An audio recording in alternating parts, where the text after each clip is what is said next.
What I am about to tell you is something you probably never heard or read in history books. I am a witness to history. I cannot tell you that Hitler took Austria with tanks and guns because it would be a distortion of what happened. My family chose to stay in our native Austria. I was 10 years old, but bright and aware of what was going on. We elected Hitler by a landslide, 98% of the vote. In 1938, everyone thinks that Hitler just rolled in with his tanks and took Austria by force. Not so.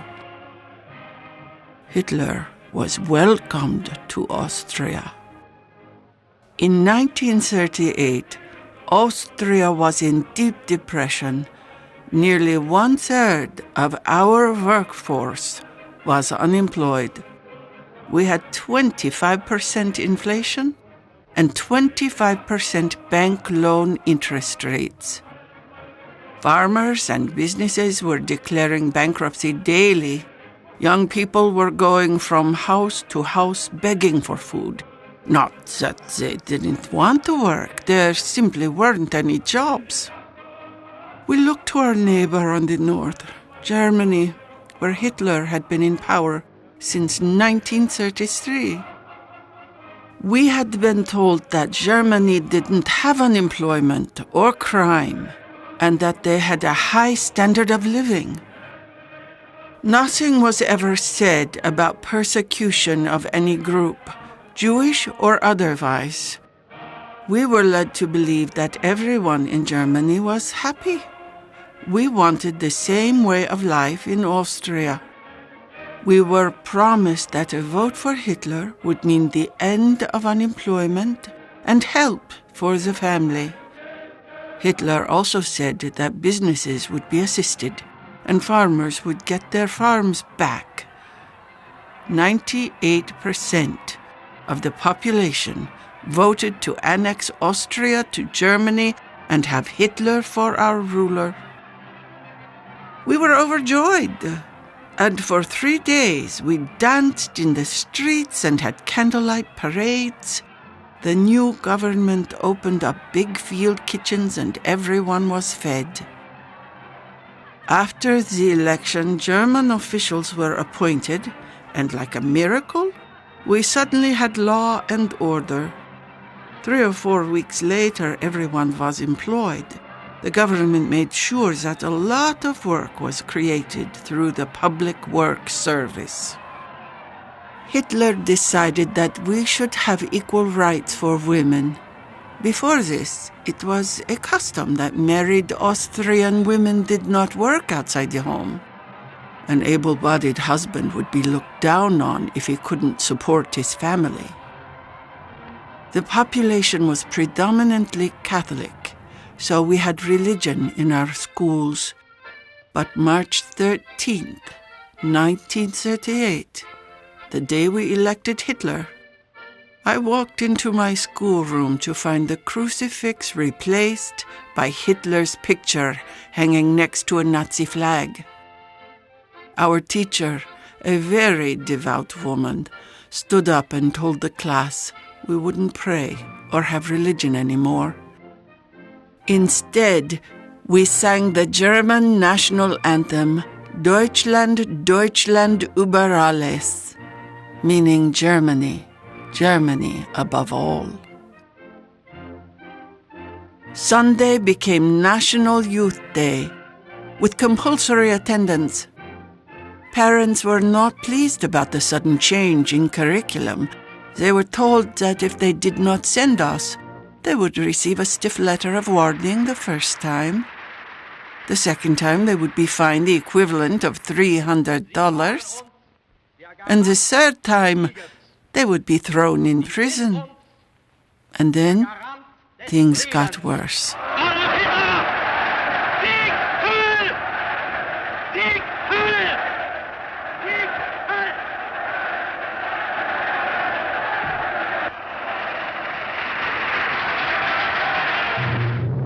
The first 2 hours consisted of political indoctrination. The rest of the day, we had sports. As time went along, we loved it. Oh, we had so much fun, and our sports equipment was free. We would go home and gleefully tell our parents about the wonderful time we had. My mother was very unhappy. When the next term started, she took me out of public school and put me in a convent. I told her she couldn't do that, and she told me that someday when I grew up, I would be grateful. There was a very good curriculum, but hardly any fun, no sports, and no political indoctrination. I hated it at first, but felt I could tolerate it. Every once in a while, on holidays, I went home. I would go back to my old friends and ask what was going on and what they were doing. Their loose lifestyle was very alarming to me. They lived without religion. By that time, unwed mothers were glorified for having a baby for Hitler. It seemed strange to me that our society was changing so quickly and suddenly. As time went along, I realized what a great deed my mother did, so that I wasn't exposed to that kind of humanistic philosophy. In 1939, the war started and a food bank was established. All food was rationed and could only be purchased using food stamps. At the same time, a full employment law was passed, which meant if you didn't work, you didn't get a ration card, and if you didn't have a card, you didn't eat.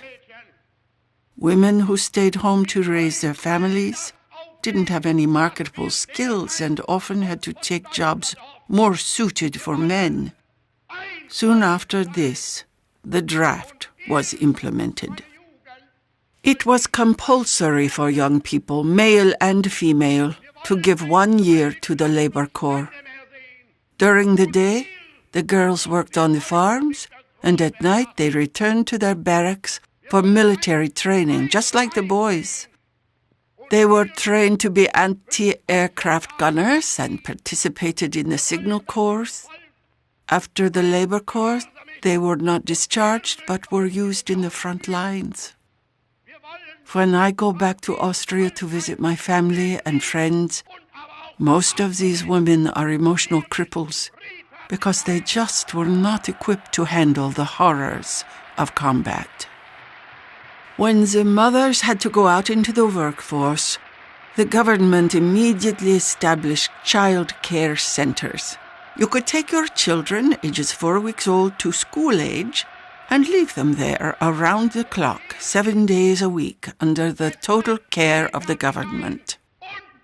The state raised a whole generation of children.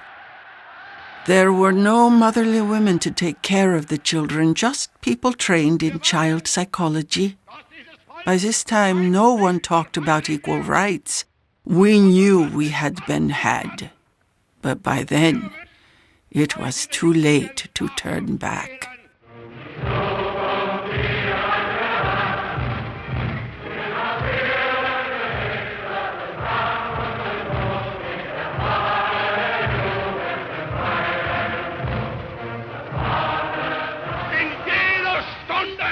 An jedem Tag nur zu denken an Deutschland, an Volk und an Reich, an unsere deutsche Nation.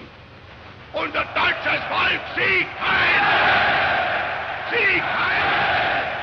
Sieg heil! Before Hitler, we had very good medical care. Many American doctors had trained at the University of Vienna. After Hitler, healthcare was socialized, free for everyone. Doctors were salaried by the government. The problem was, since it was free, the people were going to the doctors for anything and everything. When the doctor arrived at his office at 8 a.m., 40 people were already waiting, and at the same time, the hospitals were full. If you needed elective surgery, you had to wait 1 or 2 years for your turn. There was no money for research, as it was poured into socialized medicine. Research at the medical schools literally stopped. So the best doctors left Austria and immigrated to other countries. As for health care, our tax rates went up to 80% of our income. We had big programs for families.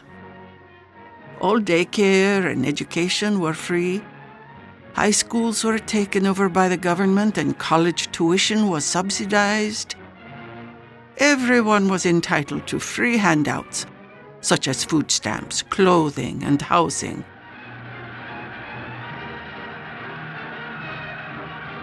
We had another agency designed to monitor business.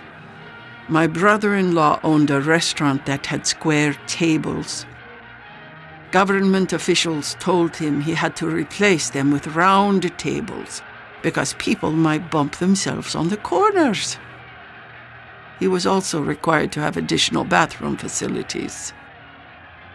He couldn't meet all the demands, and soon he went out of business. We had consumer protection too. We were told where to shop and what to buy. Free enterprise was essentially abolished. We had a planning agency specially designed for farmers.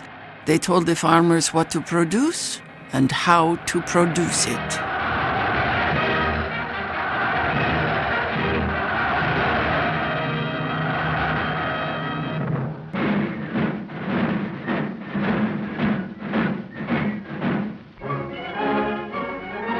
In 1944, I was a student teacher in a small village in the Alps. The villagers were surrounded by mountain passes, which in the winter were closed off with snow, causing people to be isolated. So people intermarried and offspring were sometimes retarded. When I arrived, I was told there were 15 mentally retarded adults, but they were all useful and did manual work. I became friends with one named Vincent. He was a janitor of the school. One day I looked out the window and saw Vincent and others getting into a van. I asked my superior where they were going. She said, to an institution where the state health department would teach them a trade and to read and write. The families were required to sign papers with a little clause that they could not visit for 6 months. They were told visits would interfere with the program and might cause homesickness. As time passed, letters started to dribble back saying these people died a natural, merciful death. The villagers were not fooled. We suspected what was happening. Those people left in excellent physical health, and all died within 6 months. We called it euthanasia. Es spricht der Führer.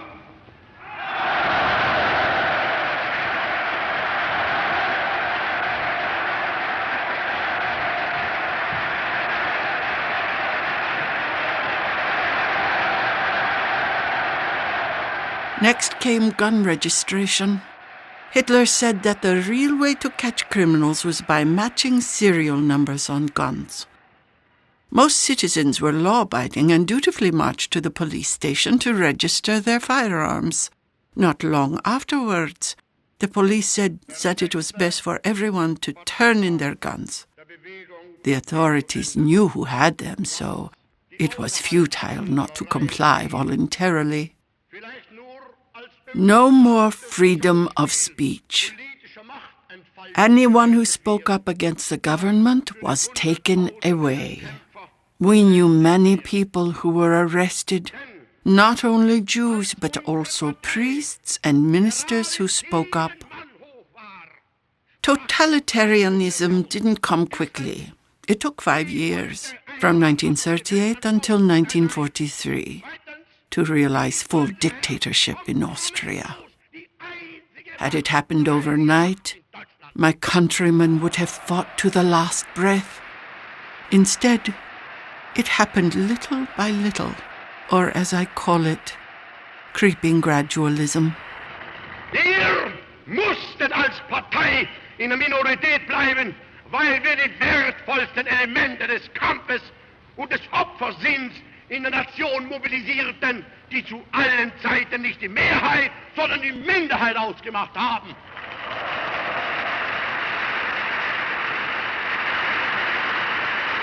The whole idea sounds almost unbelievable that the state, little by little, eroded our freedom.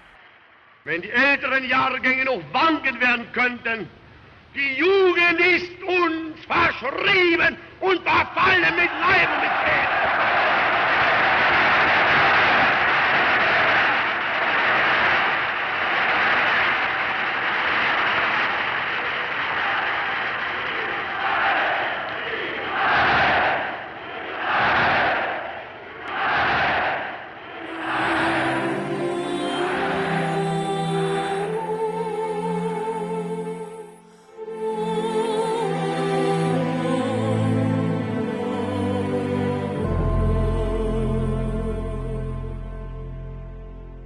Those of us who sailed past the Statue of Liberty came to a country of unbelievable freedom and opportunity.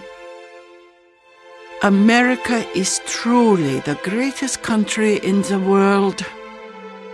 Don't let freedom slip away. After America, there is no place to go. This is my eyewitness account. Kitty Werthmann.